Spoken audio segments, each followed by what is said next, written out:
চন্দনায় এসে ঘটেছে এক হৃদয় বিদারক ঘটনা।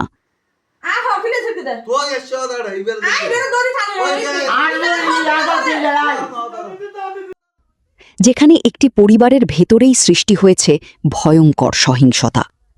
গত ৩০শে এপ্রিল বোরহান উদ্দিন নামে ৭৫ বছর বয়সী এক বৃদ্ধকে নিজ সন্তানের হাতেই মারধরের অভিযোগ উঠেছে।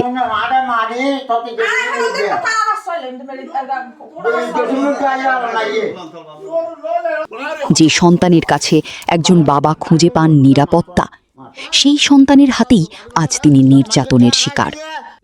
অভিযোগ অনুযায়ী বৃদ্ধ বাবাকে মারধর করার সময় ছোট ছেলের স্ত্রী রুমি এগিয়ে আসেন তাকে বাঁচাতে, কিন্তু থামেনি সহিংসতা, বরং রুমিকেও নির্মমভাবে মারধর করা হয়। এমনকি রেহাই পায়নি তার ছোট্ট ছেলে মেয়েও। একটি পরিবারের ভেতরে এমন নিষ্ঠুরতা নিশ্চয়ই আমাদের বিবেককে নাড়িয়ে দেয়। এই ঘটনায় রুমি থানায় অভিযোগ দায়ের করেছেন। জানা গেছে এই পারিবারিক দ্বন্দ্ব নতুন নয়। এর আগেও ২০২১ সালে একই বিষয়ে মামলা হয়েছিল। সেই মামলায় বর্তমানে অভিযুক্ত মুরাদ হোসেন জামিনে আছেন। একজন সন্তান যখন নিজের বাবার গায়ে হাত তোলে, একজন ভাই যখন ছোট ভাইয়ের স্ত্রীর উপর হামলা করে, আর শিশুদের উপরও চালানো হয় নির্যাতন, তখন প্রশ্ন জাগে আমরা আসলে কোন সমাজে বাস করছি।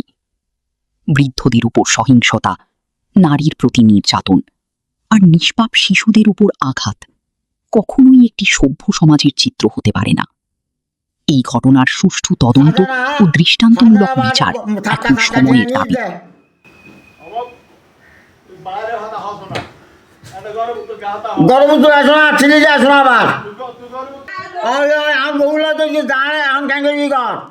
আমাকেও বিভিন্ন রকমভাবে মারধর করেছে ওরা। আমি একজন প্রবাসীর স্ত্রী।